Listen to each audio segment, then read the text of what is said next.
Hello दोस्तों, मैं Angad sir SSC maths word और टीजीटी विद अंगद सर में आप सभी दोस्तों का स्वागत करता हूं। आज हम शुरू करेंगे दोस्त समुच्चय सिद्धांत एवं समुच्चय संक्रियाएं।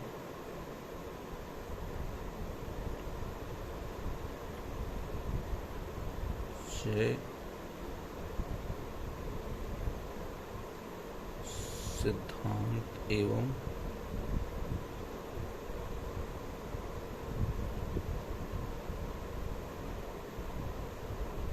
संक्रियाएं बहुत ही इम्पॉर्टेंट चैप्टर है और इस पे प्रश्न 1, 2, 3 या 5, 3 से 5 तक टीजीटी में आपसे पूछे जाते हैं। ठीक है, तो इस पे हम कार्य करेंगे। पहले परिभाषा जानते ही हैं। वस्तुओं के सुपरिभाषित समूह या संग्रह को समुच्चय कहते हैं। ठीक है, सुपरिभाषित समूह या संग्रह को समुच्चय कहते हैं। इसमें डिफिनिट यानी सुनिश्चित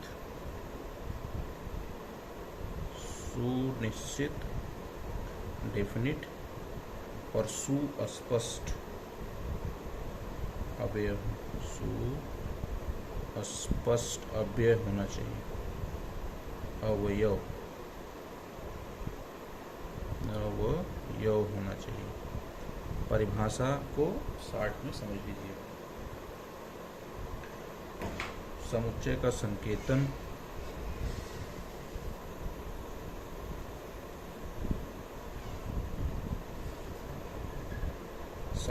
में आप देखेंगे तो ए बी सी ऐसे एक्स वाई जेड या स्मार्ट में a b c smart x y Z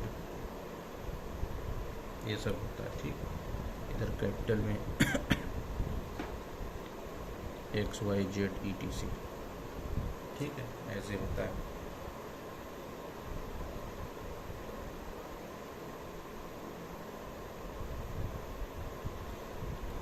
जैसे लिखते हैं यक्स समुच्चय ए, यक्स समुच्चय ए। ऐसे यदि लिखना है तो इसे आप क्या लिखेंगे? X belongs to A, x A का समुच्चय है। या इसे अवयव यक्स ए का अवयव है, ऐसे भी पढ़ सकते हैं हिंदी में। यक्स ए का यक्स अवयव ए पढ़ते हैं। यक्स अवयव ए ऐसे भी पढ़ते हैं। ठीक, अब समुच्चय निरूपण यानी इसके प्रकार।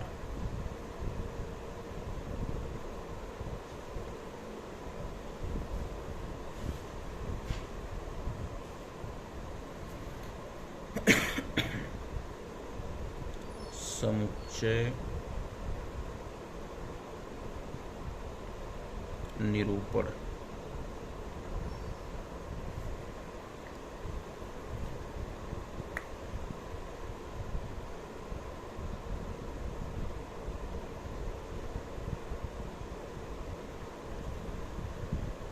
तो पहला होता है सार्डियन या रोस्टर विधि से कहते हैं।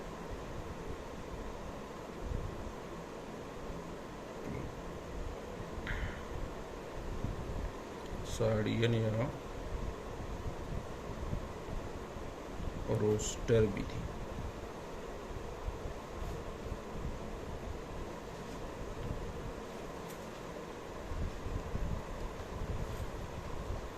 इस विधि में अवयवों को हम लोग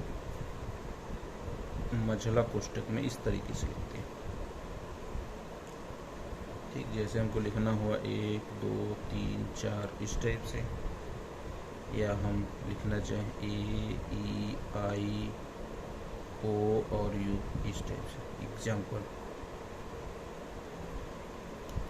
या राम, श्याम, मोहन, चौहान, कुछ भी आप लिख सकते हैं। दूसरा गुण विधि अथवा समुच्चय निर्माण विधि।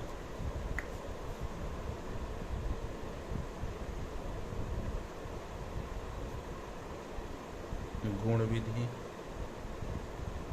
अथवा समुच्चय निर्माण विधि।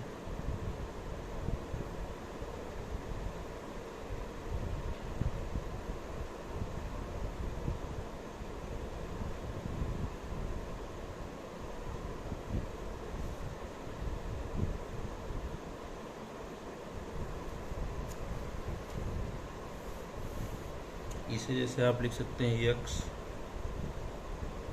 स्क्वायर पी एक्स, इस टाइप से। ये उन सब अवयवों एक्स का समुच्चय है जो पी को संतुष्ट करते हैं। जैसे आप लिखना चाहें, लिखें ए बराबर x belong subject x Bharat का एक नागरिक, भारत का एक नागरिक।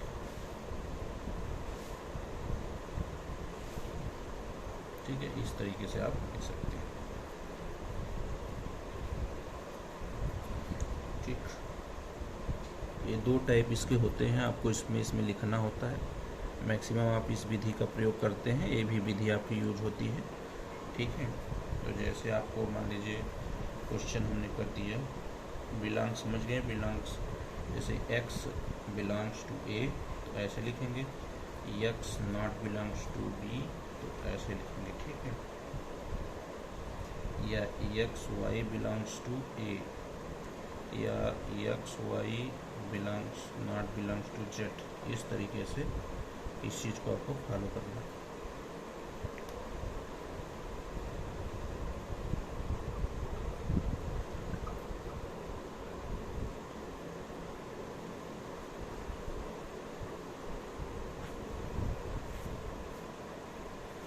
जैसे आपको दिया है 12 से कम, मान लीजिए क्वेश्चन लिख दिया है 12 से कम सम संख्याओं का समुच्चय, 12 से कम सम संख्याओं का समुच्चय, 12 से कम सम संख्याओं का समुच्चय। अब 12 से कम आपको क्या क्या सम है, तो आप बस क्या करेंगे, 2, 4, 6, 8 और 10, बस।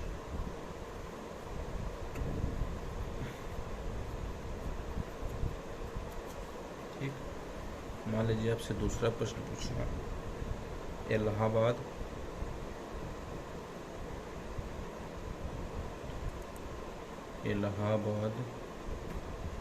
शब्द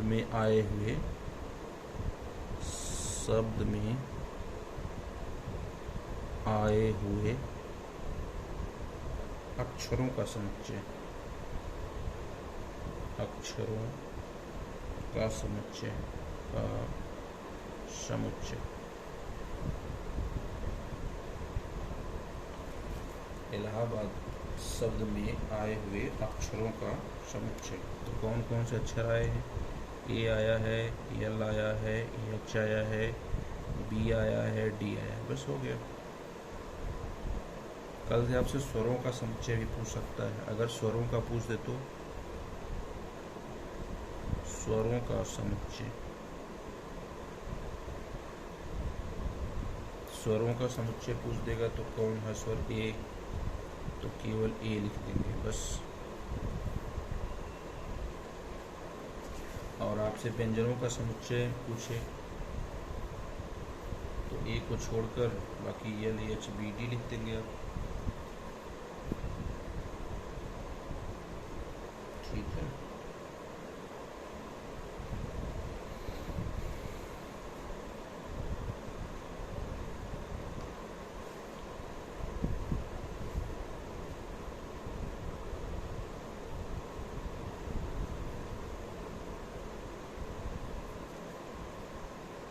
जैसे मान लीजिए आपसे पूछ दे कि रोस्टर विधि से निरूपित करिए, 6, 12, 18, 24, 18, 24, इस तरीके से डॉट डॉट। तो रोस्टर विधि से क्या लिखेंगे आप, यक्स, लिखिए यक्स 6x, यन धन पूर्णांक है, यन क्या है, धन पूर्णांक है। अब भाई यन का मान कुछ भी रख सकते हैं, एक रखेंगे तो ये 2 3 4 इस तरीके से चलता जाएगा। ठीक है, अब हम पढ़ेंगे समुच्चय के प्रकार। समुच्चय के प्रकार।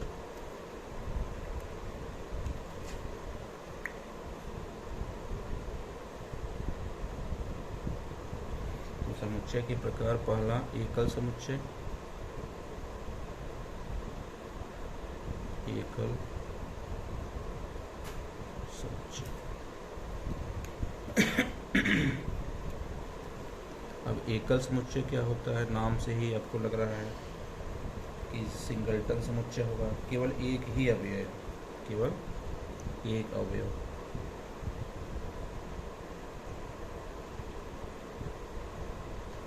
जैसे आप एग्जाम्पल लीजिए, तो आप क्या करेंगे, यक्स प्लस 5 बराबर 9, ये एकल समुच्चय है, क्योंकि यहाँ से अगर x का मान निकालेंगे तो x बराबर कितना आ जाएगा, 4, x का मान एक ही तो है, एकल समुच्चय है।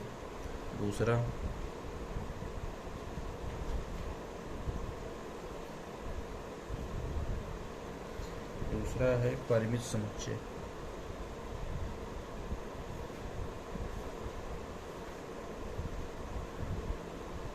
दूसरा है परिमित समुच्चय यानी फाइनाइट सेट। दूसरा है आपका परिमित समुच्चय यानी फाइनाइट सेट। जैसे इसमें अवयवों की संख्या निश्चित होगी, निश्चित अवयव,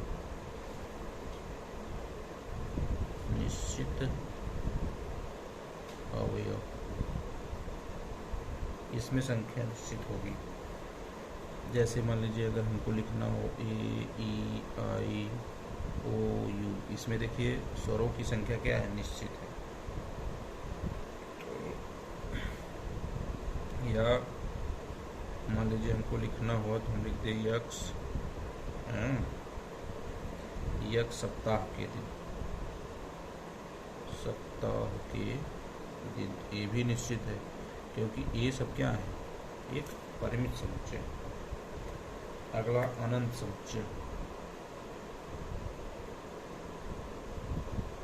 अनंत समुच्चय।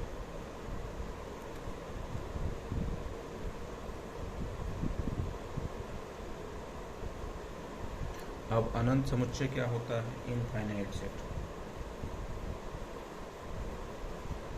है। इसके अवयव कितने होंगे, अनंत अवयव होंगे, अनंत अवयव। जैसे हम इसको अगर लिखना चाहें 1 3 9 ऐसे डॉट डॉट डॉट इनफाइनाइट लिखते हैं। इसका nth अवयव, nth अवयव कितना है, अवयव 3 का पावर n-1, एक रखेंगे तो 1 आ जाएगा, 2 रखेंगे 3 आ जाएगा, 3 रखेंगे 9 आ जाएगा, इस तरीके से nth। तो ऐसे जो है अनंत समुच्चय कहलाएंगे।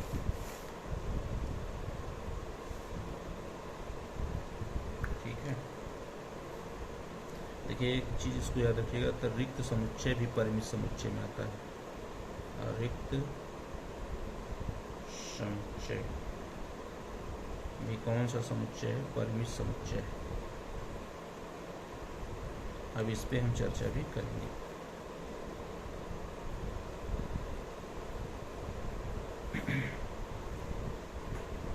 ये तीसरा हो गया, तो चौथा देखिए,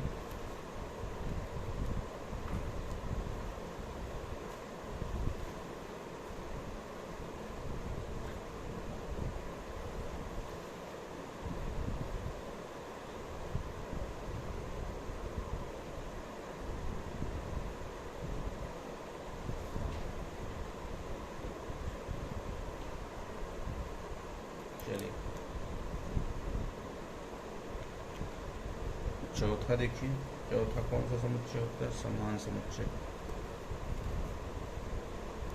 समान समुच्चय। दो समुच्चय ए और बी सम या समान कहलाते हैं। जैसे मान लीजिए x बिलोंग्स टू ए या x बिलोंग्स टू बी, इस तरीके से करें, या y बिलोंग्स टू बी और x बिलोंग्स टू ए करें। इसे हम a बराबर b भी लिख सकते हैं। और अगर समुच्चय बराबर नहीं है तो उसे a not equal to b भी लिख सकते हैं। यहाँ पे समुच्चय बराबर होना चाहिए, यहाँ पे समुच्चय बराबर नहीं होना चाहिए। ठीक है। पांचवा देखिए, रिक्त समुच्चय। इसी की हम चर्चा कर रहे थे। तो रिक्त समुच्चय यानी नल सेक्टर, जिसमें कोई अवयव न हो, कोई अवयव न हो। और रिक्त समुच्चय, इसमें कोई अवयव न हो, कोई अवयव न हो। ठीक है। इसे हम क्या दिखाते हैं? फाई से दिखा देते हैं। इसे हम फाई से प्रकट करते हैं, ब्रैकेट में नहीं, केवल ऐसे ही। और यही चीज़ आपसे पूछ दिया जाता है ब्रैकेट में देकर। उम्मीद है यहाँ तक समझ में आ गया होगा। अब आगे हम रिक्त समुच्चय के बाद उप समुच्चय।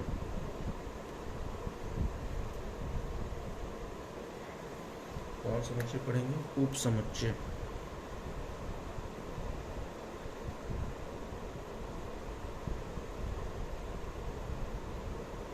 सबसेट।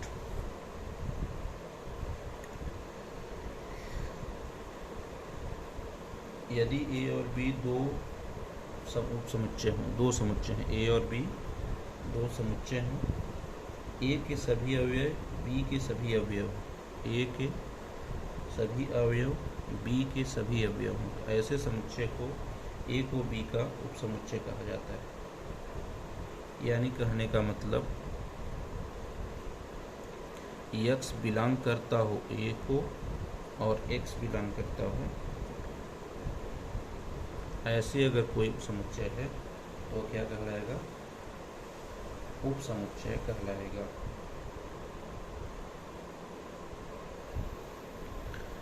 देखिए, रिक्त समुच्चय फाई किसी भी, इसको नोट कर लो कि फाई किसी भी समुच्चय का, किसी भी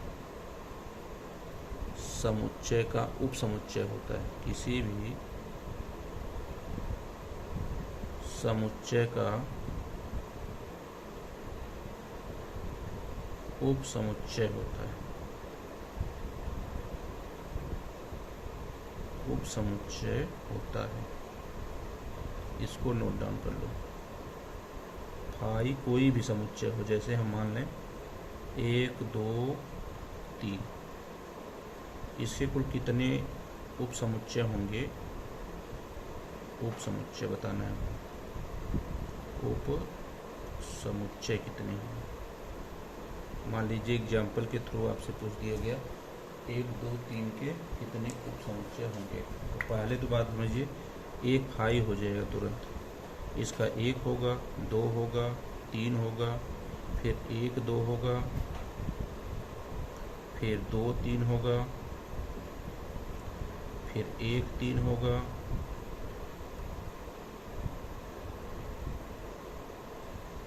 एक 2 3 4 5 6 7, और एक तो पूरा 1 2 3 होगा। तो कितने उप समुच्चय हो जाएंगे? कुल 8 उप समुच्चय हो जाएंगे। 8 उप समुच्चय हो जाएंगे। और इसी को हम बस क्या लिखते हैं कि 2 की पावर जितना रहे, 2 की पावर 3 यानी कितना? 8। जैसे हम लिख दे 1 2 3 4 का उप समुच्चय होगा, का उप समुच्चय होगा। तो आप क्या लिखेंगे? 1 5, 1 1, 1 2, 1 3, 1 4, ये हो गया। फिर 1 2, फिर 2 3, फिर 3 4, फिर 1 4, फिर 2 4, फिर 3 4, 1 2 3 4 5 6 7 8 9 10 11, 1 2 3 4 5 6 7 8 9 10 11, ये हो गया। अब 1 3, फिर 1 3 12, फिर 1 4, हो गया 1 3 4, फिर 2 4 हो गया, 3 4 हो गया, फिर पूरा, फिर 1 2 3, 1 2 3, फिर 2 3 4, 2 3 4, फिर 2 3 4 हो गया, 1 2 3 हो गया, फिर 3 4 1, 9 हो गया, 12 13 14 15, और फिर पूरा 1 2 3 4, इस टाइप से पूरा हो गया। तो आपको इतना नहीं करना है उपसमुच्चय निकालने के लिए, आप बस 2 का पावर जितना यहाँ दिखा हो 1 2 3 4, तो 2 का पावर 4, 2 दूनी 4 दूनी 8 दूना 16, ऐसे आपको लिख लेना है। बात को खत्म। उपसमुच्चय,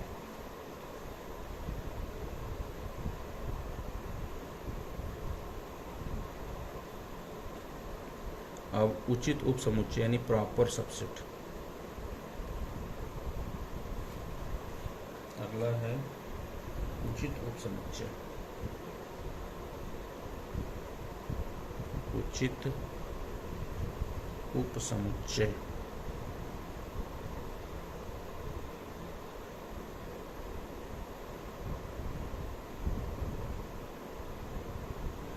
उचित उपसमुच्चय क्या होता है?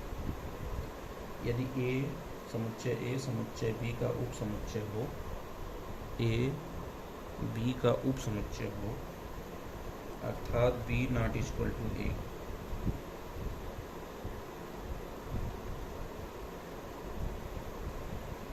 कम से कम एक ऐसा अवयव हो जो ए में न हो, तो ए का उचित समुच्चय होता है। इसे हम ए सबसेट बी कहते हैं। ये जो है उचित उपसमुच्चय यानी प्रॉपर सबसेट है किसका? बी का। ठीक है।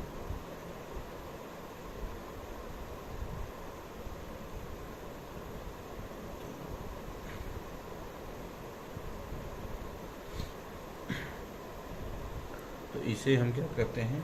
ए को क्या कहेंगे? ए को सुपर सेट कहेंगे, आदि समुच्चय। ए को क्या कहेंगे? सुपर सेट बी का। बी का क्या कहेंगे? सुपर सेट कहेंगे। चलिए अब हम सवाल देते हैं। जैसे फॉर एग्जांपल देखिए कौन कौन से आपको बताने हैं इसमें से सही है। दिया है 2 बिलोंग्स टू 2 3, सही या गलत?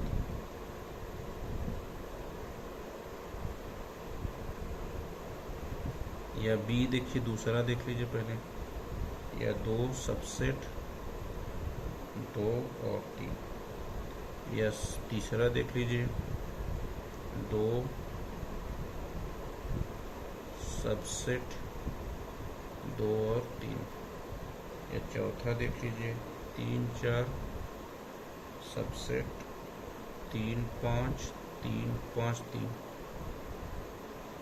बताइए इसमें से कौन सा सही है? देखिए ब्रैकेट में है 2 3 है। बिलोंग करने से मतलब अगर x बिलोंग्स टू ए यानी x ए का अवयव है, तो यहाँ पे तो 2 है, यहाँ 3 भी है, तो ये तो गलत हो गया। और सबसेट में आप कंपैरिजन करेंगे तो ये एलिमेंट है तो ये भी एलिमेंट होना चाहिए, तो ये भी किस में होना चाहिए? ब्रैकेट में। तो ब्रैकेट तो दिया नहीं गया है तो गलत हो गया। यहाँ पर ब्रैकेट है, यहाँ पर भी है, तो ये तो इसमें आ जाएगा।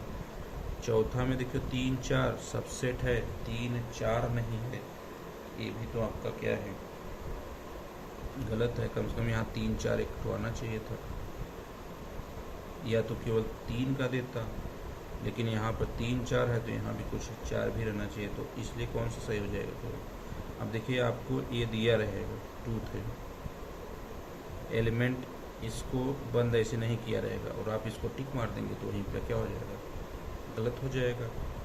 ठीक है, और यहाँ पर बिलोंग कर रहा है तो भी यहाँ पे दिया है कि 2 3 बिलोंग कर रहा है, जबकि ऐसा कुछ नहीं है। हमने पढ़ा x a से बिलोंग करेगा, x b से बिलोंग करेगा, तभी a बराबर b होगा, और यहाँ कुछ ऐसा फॉलो नहीं कर रहा है, इसलिए इसको क्या करेंगे, गलत करते हैं।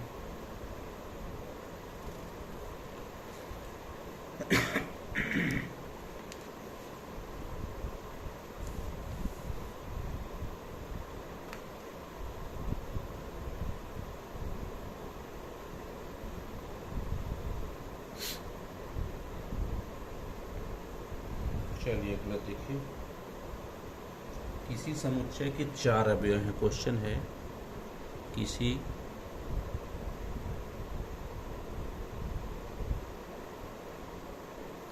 समुच्चय के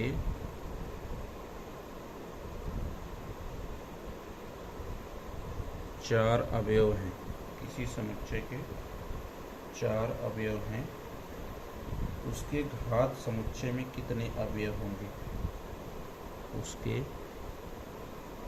घात समुच्चय में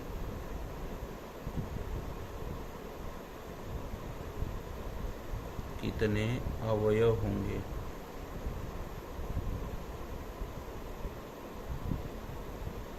तो क्या कहेंगे आप, 2 की पावर 4, तो 2 की पावर 4 कितना होता है, 16, और 16 सवाल का क्या हो जाएगा उत्तर, क्वेश्चन नंबर 2।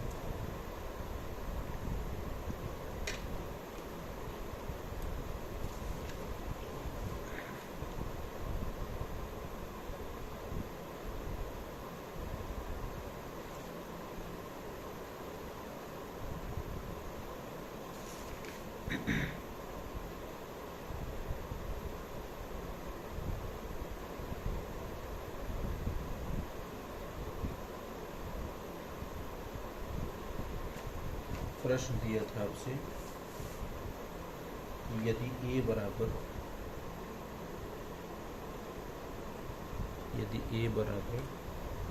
दिया है 1 2 3 4 5 6 7, 1 2 3 4 5 6 7 ये दिया था। b बराबर दिया था 1 3 5 7, 1 3 5 7।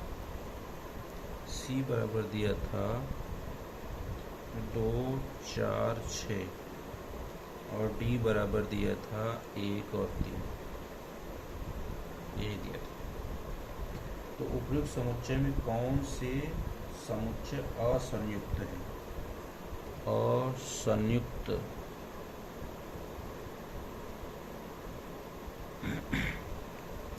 कौन से समुच्चय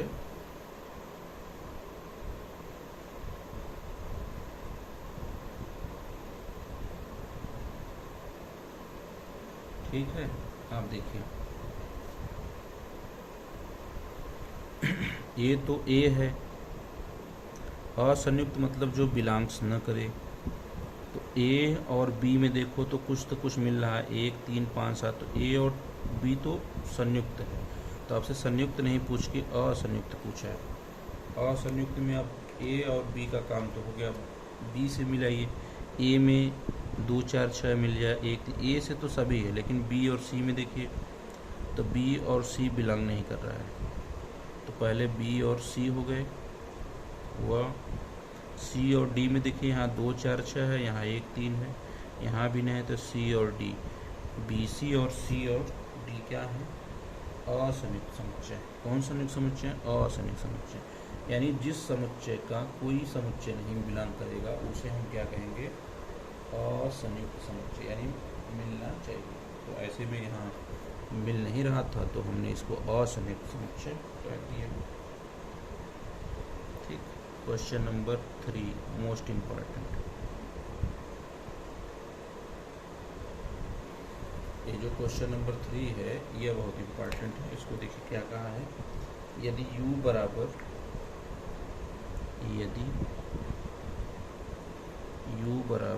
1 2 3 4 5 6 7 8 9 ये दिया है, और a बराबर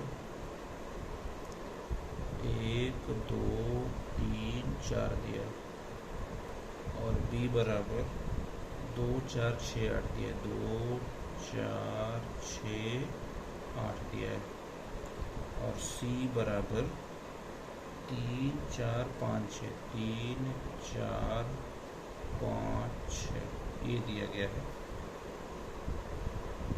ठीक। अब आपसे पूछा क्या क्या है, इसको आप दिमाग में रखें, पूरा क्लियर यहीं पर हो जाएगा कि a डैश क्या होगा, a डैश में क्या आएगा, b डैश में क्या आएगा, c डैश में क्या आएगा।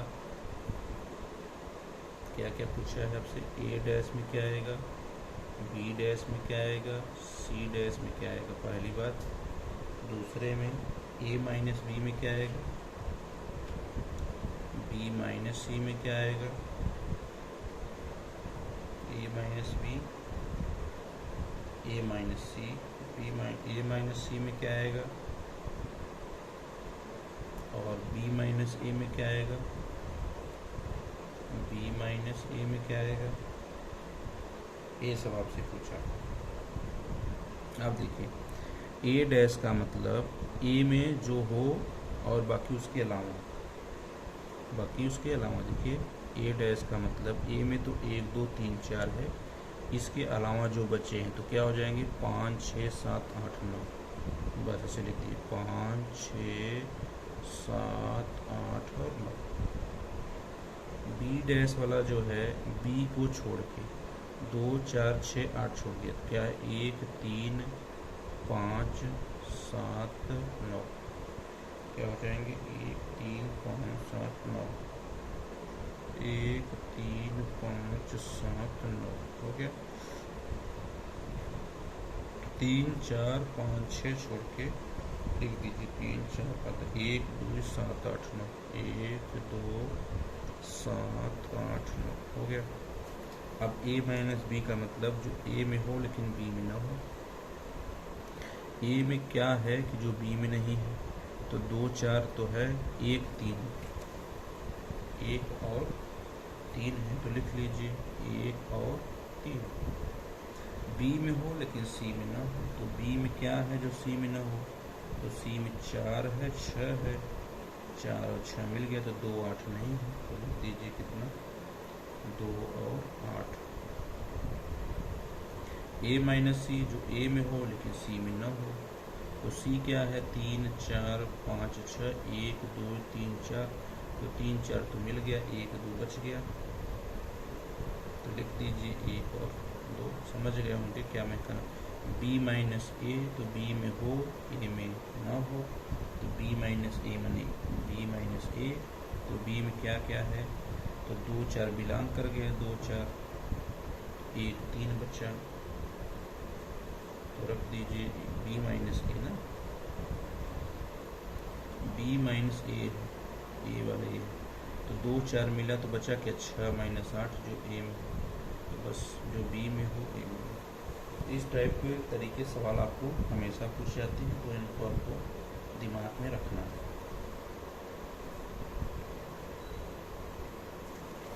ठीक है।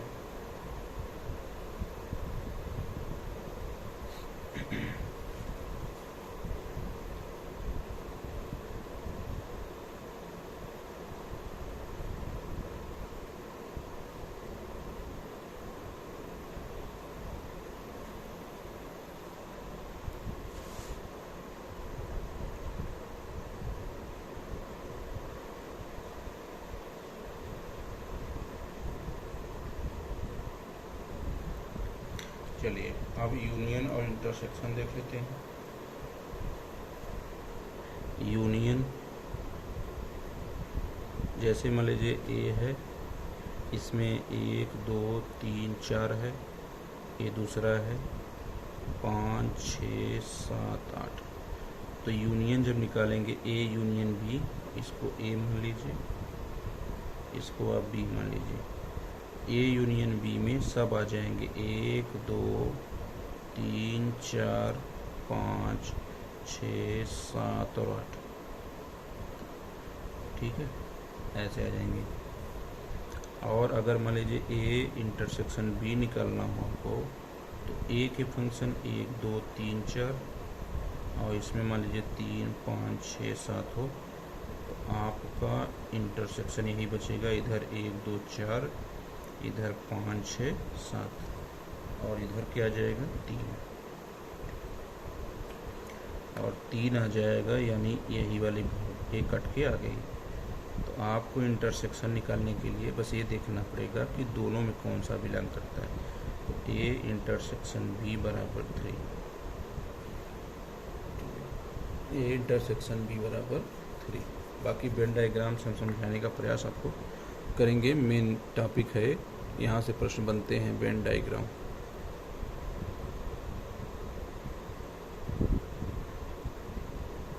वेन डायग्राम से आपको प्रश्न मिलेंगे।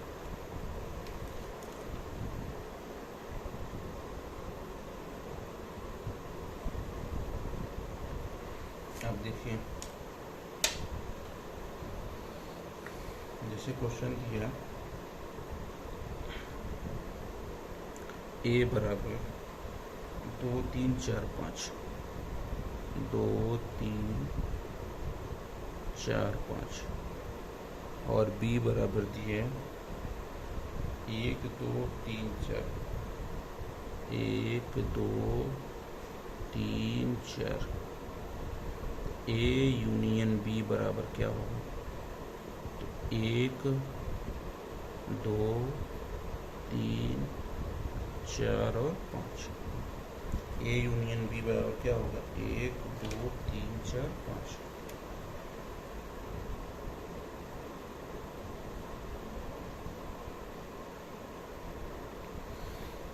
ठीक है, तो यूनियन का मतलब आप समझ गए होंगे कि यूनियन में हमको क्या करना होता है।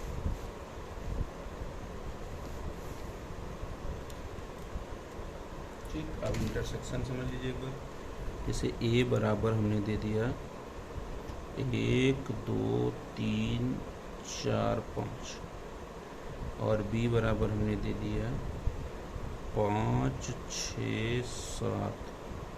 तो आपसे पूछ दे ए इंटरसेक्शन बी, तो आपको देखना है कौन सा कॉमन मिल रहा है।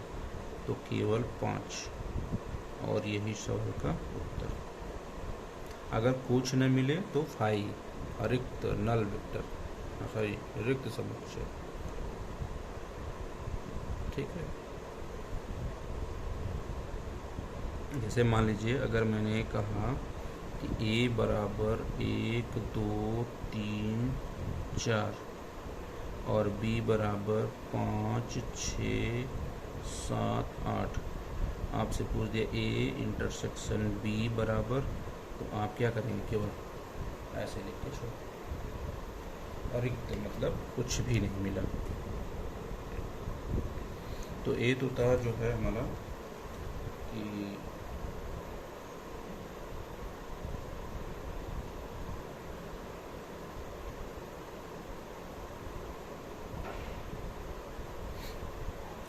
अब हम इस पे सवाल कुछ करेंगे।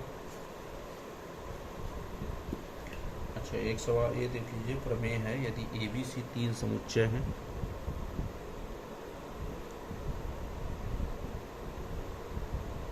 यदि ए बी सी 3 समुच्चय हैं, 3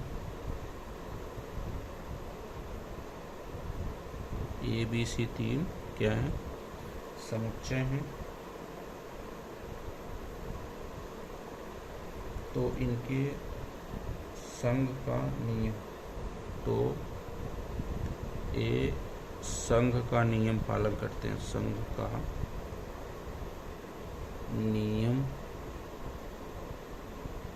अनुसरण करते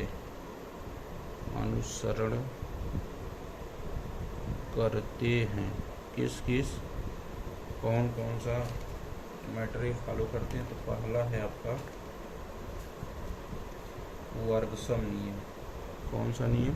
फर्स्ट नियम वर्ग सम नियम।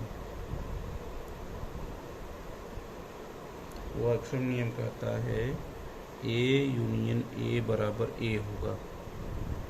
दूसरा कहता है क्रम विनिमय नियम। क्रम विनिमय नियम। दूसरा क्या कहता है? क्रम विनिमय नियम, यानी ए यूनियन बी बराबर होगा बी यूनियन ए। तीसरा फॉलो करेगा साहचर्य नियम, एसोसिएटिव लॉ, साहचर्य नियम। A union b union c बराबर होगा a union b union c के। चौथा नियम तत्समक नियम, आइडेंटिटी तत्समक नियम। ए यूनियन फाई बराबर ए, ये फर्स्ट। और या तो ए यूनियन समष्टि समुच्चय योग। ए अगर चारों को फॉलो करता है तो ए भी 3 समुच्चय होंगे और उसका यह सबसेट होगा। ठीक है, थोड़ी सी बात और अंदर तक इसको जानने का प्रयास करते हैं। देखिए, जैसे A subset A union B, A union B, इसका आपने क्या पढ़ा? मतलब इसका मतलब है कि x belongs to A, x belongs to ए, या x बिलोंग्स टू बी। तो अब इसको क्या करेगा? x belong to a union B.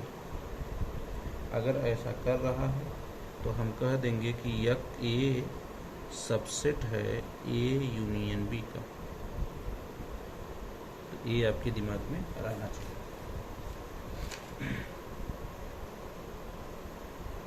ठीक है, ये सब छोटी छोटी बातें हैं थियरी में, लेकिन अगर यदि दिमाग में रहती है तो काम कर जाएगी।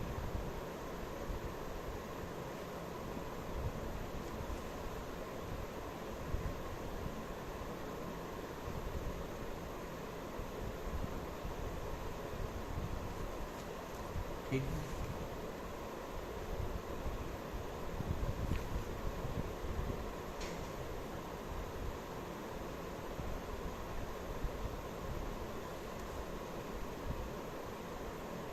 ये इंटरसेक्शन भी। अब जैसे इस प्रश्न को देखिए, अब आपको इस प्रश्न को देखना है। देखिए, यदि ए बराबर कोष्टक में ऐसे ऐसे करके 9 तक दिया है, 1 2 3, यहाँ से 8 और 9 ए दिया है। ए बराबर दिया है बी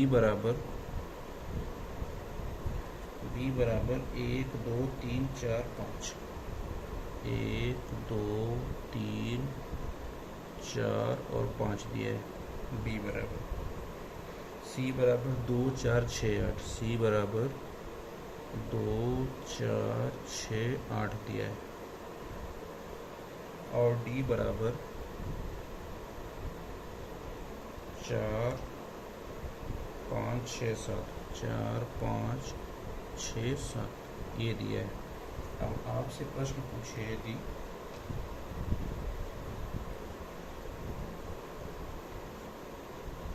यदि आपसे प्रश्न पूछे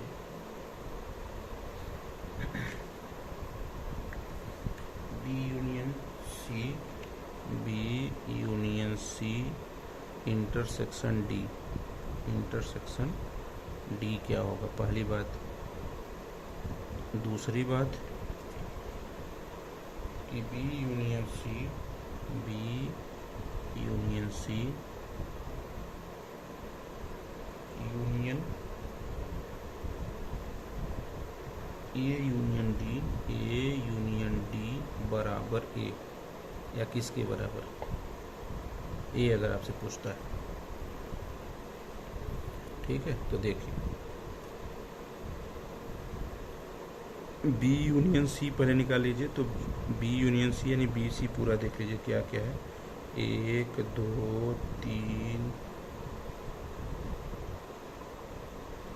4 6 8, ये तो बी यूनियन से। इंटरसेक्शन डी, इंटरसेक्शन डी का मान है 4 5 6 7, 4 5 6 7। अब इन दोनों में मिलेगा क्या, तो 4 मिल जाएगा और 6 मिल जाएगा। तो इसका उत्तर हो गया 4 कामा 6,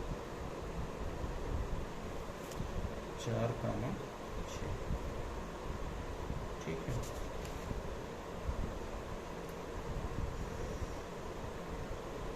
पाँच भी था क्या,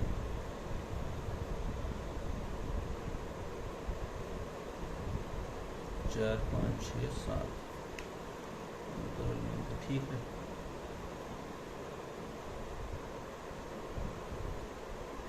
है 5, यहाँ बी यूनियन सी में है ना 5, तो 4 5 6 हो जाएगा, यानी यहाँ 5 नहीं लिखना।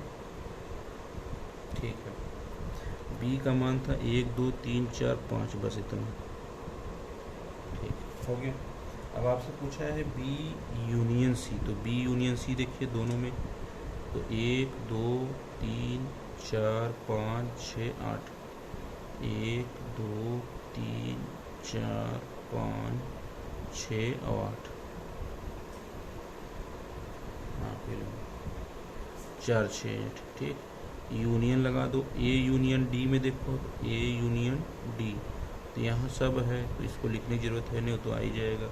1 2 3 4 5, यहाँ तक 9 तक हुआ। अब इन सब में देखना है, 9 तक लिखना है, तो आपको तो खुद देख के समझ में आएगा। तो ये तो 9 तक है, ये तो लिख दो 1 2 3 4 डॉट डॉट डॉट 9 तक। अब आप इसको क्या लिख सकते हो, इसको तो ए ही लिख सकते हो ना भाई, ये हो गया बस। कई बार ये भी पूछा जाता है कि b union c union a union d किसके बराबर होगा, तो आपको देगा ए बी सी और डी। आप क्या बनाएंगे, ए के बराबर होगा। क्या बता देंगे, ए के बराबर होगा।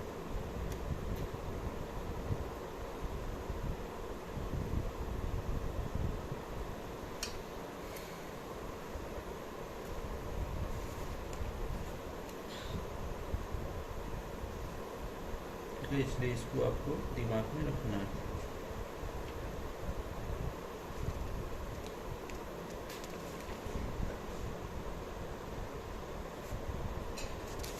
चलिए अगला क्वेश्चन देखिए।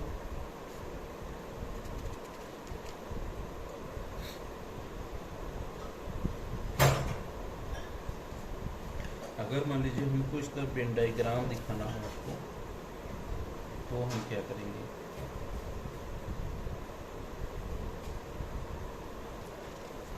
वेन डायग्राम की भी हम चर्चा कर लेते हैं, तो उससे थोड़ा सा आसानी आपको होगा। जैसे अब हम कहें कि वेन डायग्राम प्रकट करना है, हमको बताना है वेन डायग्राम, बहुत ज़रूरी है वेन डायग्राम।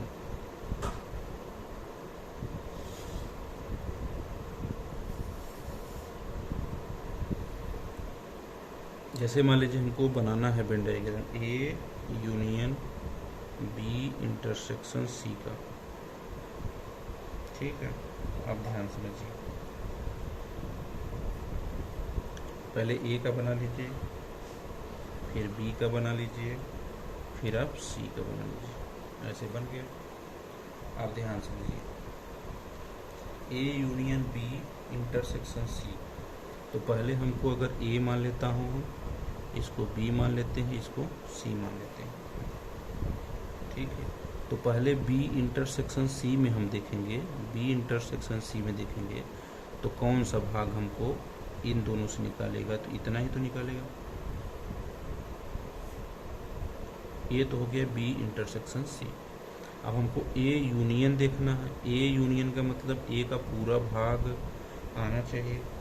ए का पूरा भाग के लिए मतलब हमको ये पूरा, इधर का पूरा और इधर का पूरा, यही तो होगा। जैसे अगर हमने मान लिया है दूसरा बात कि a intersection b union c, इसको हमको बनाना है, तो हम क्या करेंगे, पहले बी यूनियन सी बनाएंगे। ए बी सी, ए बी सी, तो हम देखेंगे बी यूनियन सी, तो यानी पूरा पूरा भाग बना लेंगे, पूरा का पूरा भाग इसको बना लेंगे।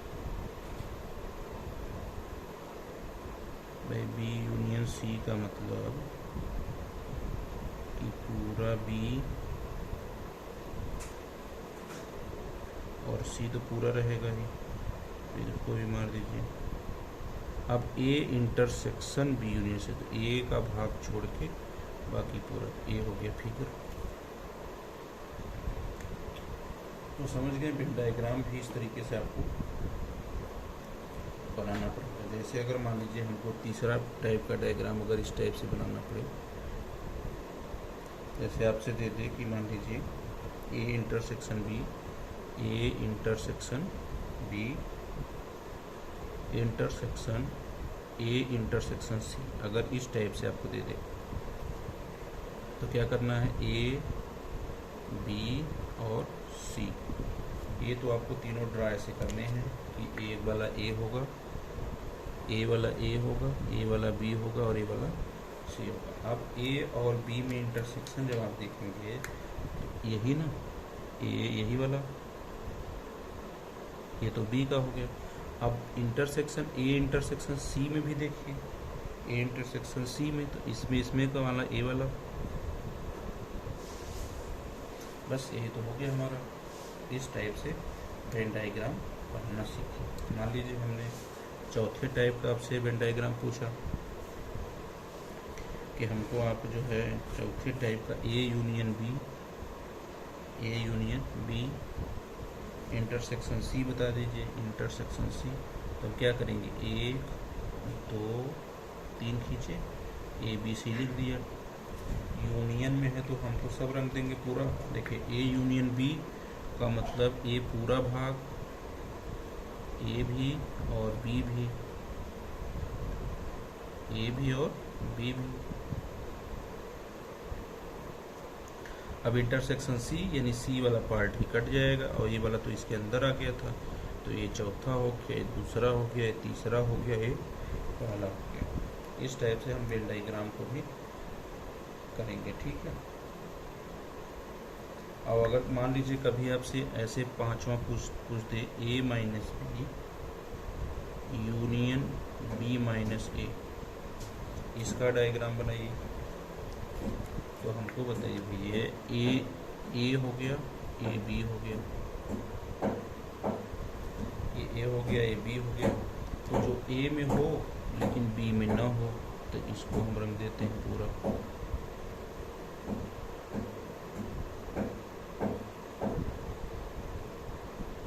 और यूनियन लेंगे तो इधर जो बी में हो लेकिन ए में ना हो, बी में हो लेकिन ए में ना हो, ये वाला तो हो गया,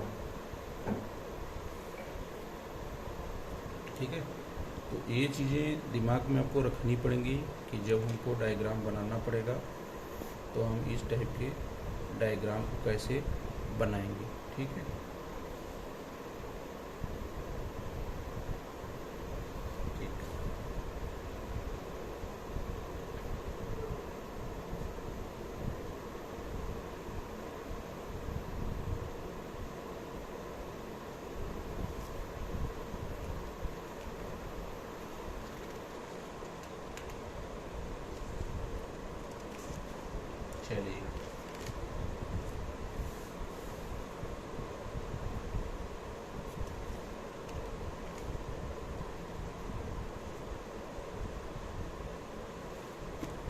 क्वेश्चन देखिए इस पे।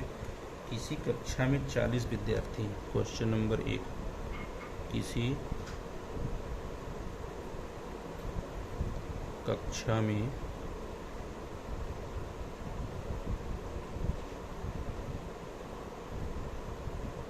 40 विद्यार्थी हैं। 16 ने इतिहास लिया, 16 ने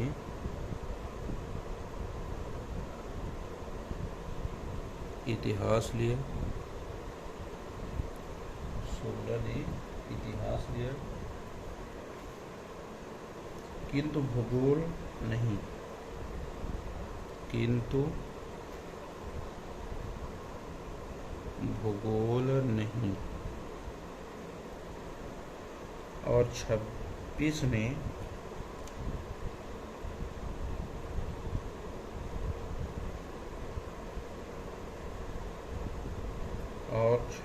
इतिहास लिया, और 26 ने इतिहास लिया। 26 क्या लेते हैं? इतिहास। कितने विद्यार्थियों ने भूगोल लिया? कितने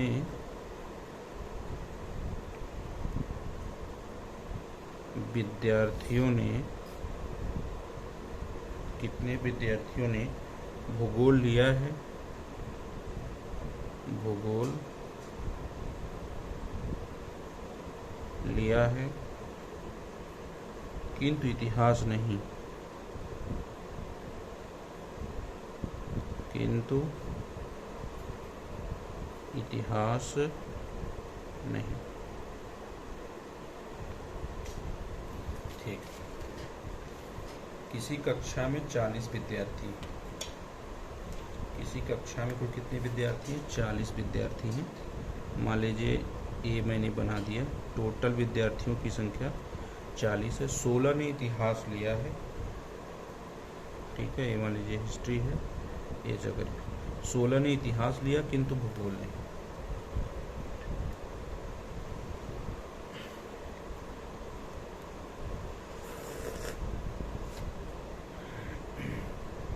देखिए 16 ने क्या लिया?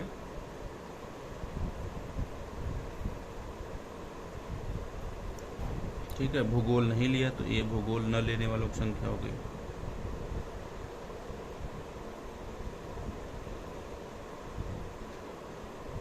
ठीक है, 26 ने इतिहास लिया, तो हिस्ट्री लेने वालों की संख्या कितनी हो गई? 26 हो गई। अब देखिए हिस्ट्री जो लिए थे वो तो सिर्फ 16, जो हिस्ट्री लिए थे वो कितने थे? 16। जो भूगोल, किंतु भूगोल नहीं लिए थे, ऐसे लोग हैं जो भूगोल नहीं लिए थे, ज्योग्राफी नहीं लिए थे। अब और 26 ने इतिहास लिया। जब 26 ने इतिहास लिया तो कितने विद्यार्थियों ने भूगोल लिया किंतु इतिहास नहीं? तो इतिहास लेने वाले तो 16 थे, उनको हटा दीजिए। कुल टोटल थे 40, तो 40 में से जब आप 26 घटा देंगे तो कितना बच जाएगा? 14।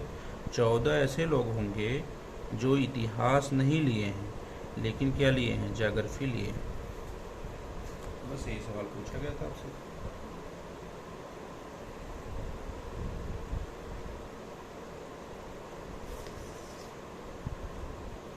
अगला क्वेश्चन देखिए।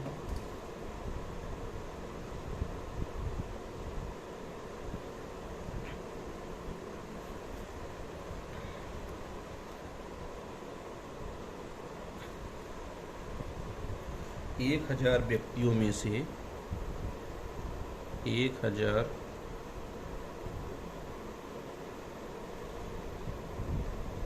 व्यक्तियों में से केवल 700 हिंदी पढ़ सकते हैं। केवल 700 हिंदी पढ़ सकते हैं। केवल 700 हिंदी पढ़ सकते हैं। और 240 केवल अंग्रेजी पढ़ सकते हैं। और 240 केवल अंग्रेजी पढ़ सकते हैं।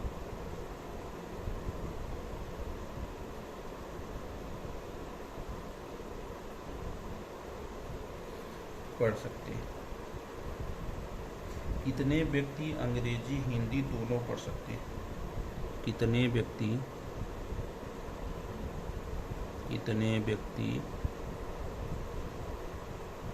अंग्रेजी हिंदी दोनों पढ़ सकते हैं?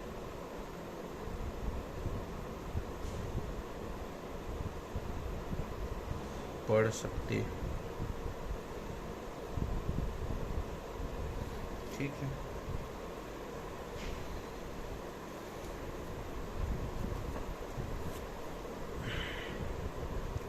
अब देखिए क्या करना है आपको। 1000 व्यक्ति हैं,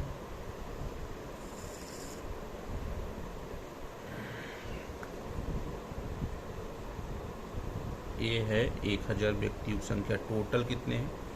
1000 व्यक्ति। इसमें 700 हिंदी पढ़ सकते हैं, 700 हिंदी पढ़ लिए, ये हिंदी वालों की संख्या हो गई। ये हो गई आपकी इंग्लिश पढ़ने वालों की संख्या, और इंग्लिश पढ़ने वालों की संख्या है 240। तो अगर पूरा देखा जाए तो 1000 है, लेकिन यहाँ से देखा जाए तो कितने हैं? तो 700 ये हो गए और 240 ये, तो 7 2 940 हो गए। लेकिन टोटल संख्या थी 1000, तो बचे हुए तो यही दोनों पढ़ेंगे जो ये बच गए, ये तो कॉमन है। तो 1000 में 940 आप घटा देंगे तो कितने लोग हिंदी इंग्लिश दोनों पढ़ेंगे? या तो हिंदी पढ़ेंगे या तो इंग्लिश पढ़ने वालों की संख्या केवल और केवल 60 रह जाएगी। हिंदी और इंग्लिश पढ़ने वालों की संख्या केवल और केवल कितना रह जाएगी? 60 रह जाएगी। तो उम्मीद है सवाल भी आपको समझ में आ गया होगा।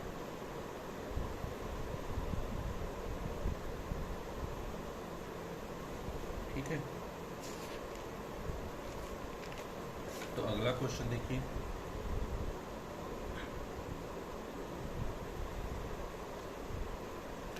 तो क्वेश्चन नंबर 3,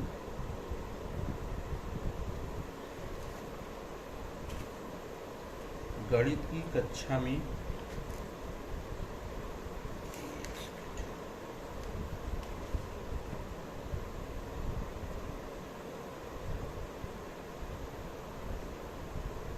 एक परीक्षा में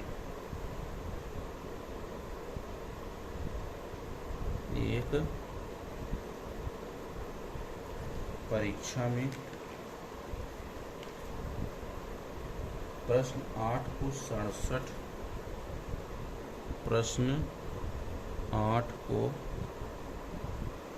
67 परीक्षार्थियों ने हल किया। 67 परीक्षार्थियों ने हल किया। प्रश्न 9 को 46 ने, प्रश्न 9 को 46 ने, प्रश्न 10 को 40 ने, प्रश्न 10 को 40 ने, 28 परीक्षार्थियों ने, 28 परीक्षार्थियों ने प्रश्न 8 और 9 दोनों हल किए। प्रश्न 8 9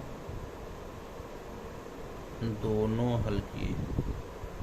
प्रश्न 8 और 9 दोनों हल किए। 8 ने प्रश्न 9 और 10 को, 8 ने प्रश्न 9 और 10 को, 26 ने प्रश्न 8 और 10 को, 26 ने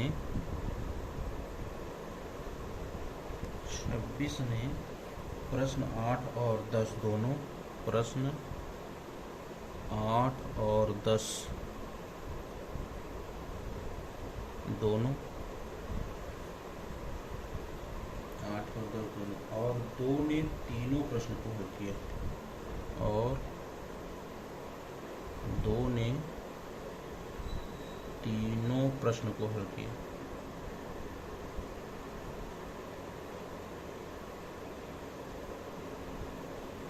दो ने तीनों प्रश्न को हल किया। तो बताओ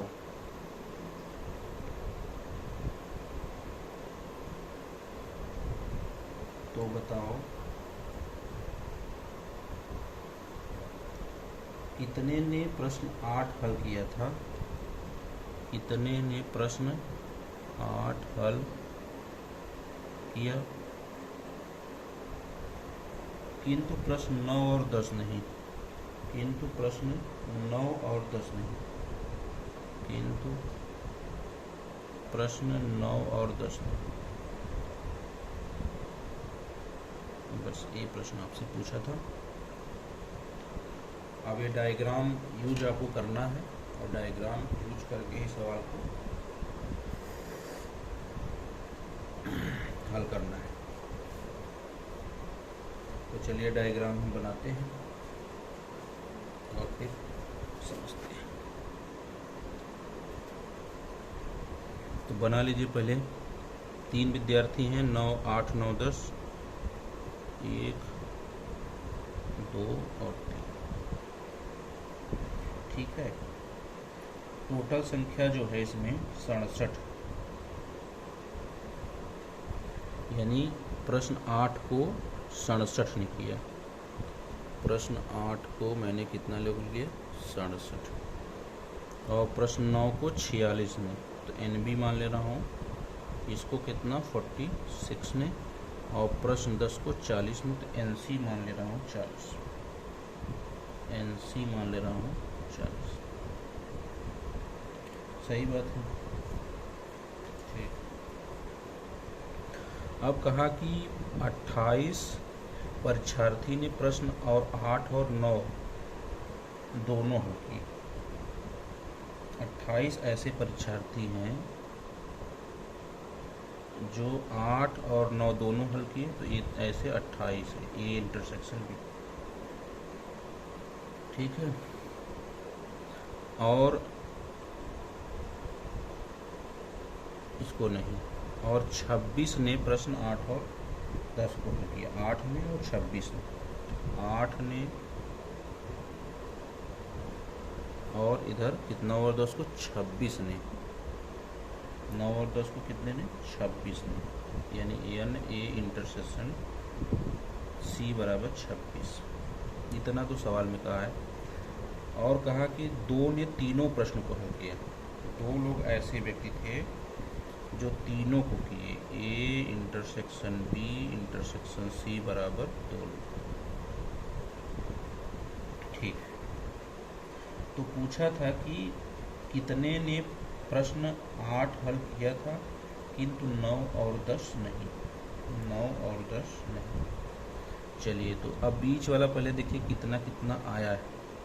इसको हम A, इसको हम B और इसको हम C मान लेते हैं। A, B, C हमने मान लिया। ठीक है। NA टोटल 67 लोग थे, 46 था, ये 40 था। इसको दिमाग में रखिएगा। A इंटरसेक्शन B 28 है, B इंटरसेक्शन C 8 है, और A इंटरसेक्शन, यहीं से शुरुआत करेंगे इंटरसेक्शन से। ठीक है। चलिए, तो A इंटरसेक्शन C 26 था। ये इंटरसेक्शन, पहले सबका इंटरसेक्शन देखिए जो बीच में बनता है। यहाँ पे जो बन रहा है, दूसरा पेज यूज कर रहा हूँ। 2 सब में बन रहा है, वो तो 2 है, तो 2 यहाँ लिख लो पहले। यहाँ हमने 2 रख लिया क्योंकि ये सब में बन रहा है। अब B इंटरसेक्शन C या कुछ भी रखना चाहो रखो। तो A इंटरसेक्शन C 26 है, तो A इंटरसेक्शन C, तो A वाला पार्ट आएगा यही। तो 26 है, 2 लोग यहाँ हैं, तो इनका तो आ गया 24। सही है। और A इंटरसेक्शन B 28 है, तो A वाला मैटर पूरा 28 है, तो A 2 आया तो यहाँ आ गया इतना 26 आ गया। सही बात है। इतनी बात तो क्लियर हो गई।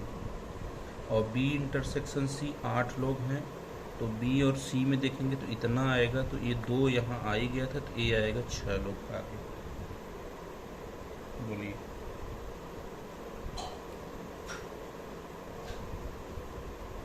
ठीक। अब पूछा था,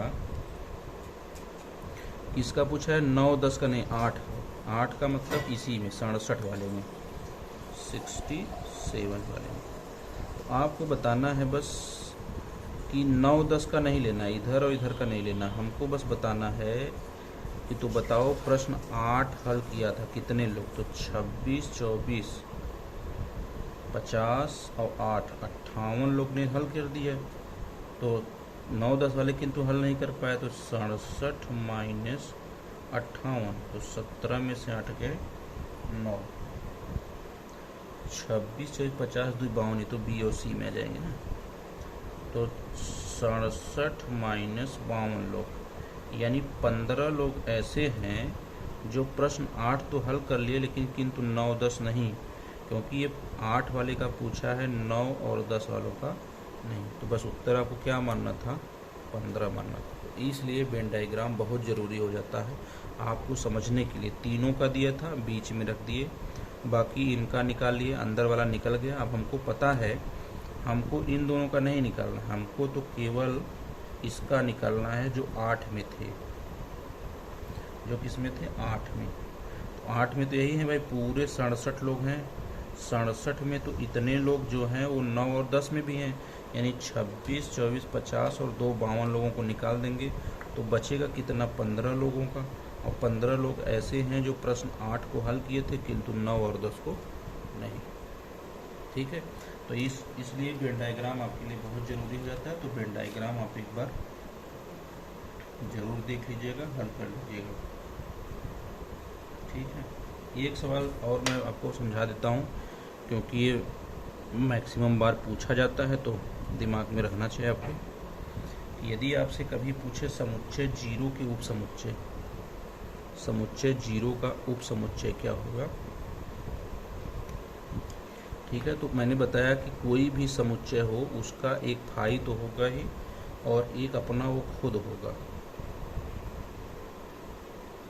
क्या मैंने बताया कि किसी भी समुच्चय का उप समुच्चय एक तो फाई होता है और दूसरा अपना वो खुद होता है।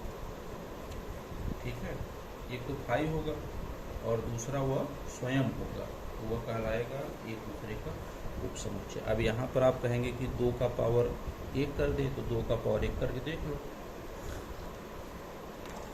हमने क्या कहा, जैसे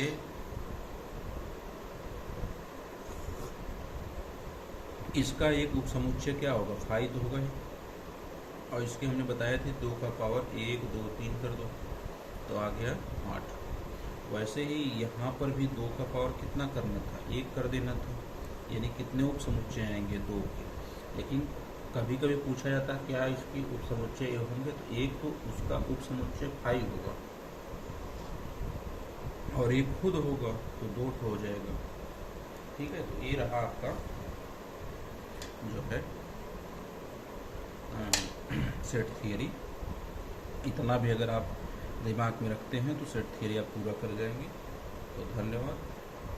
वीडियो को लाइक कर देना, सब्सक्राइब कर देना और शेयर ज़रूर कर देना।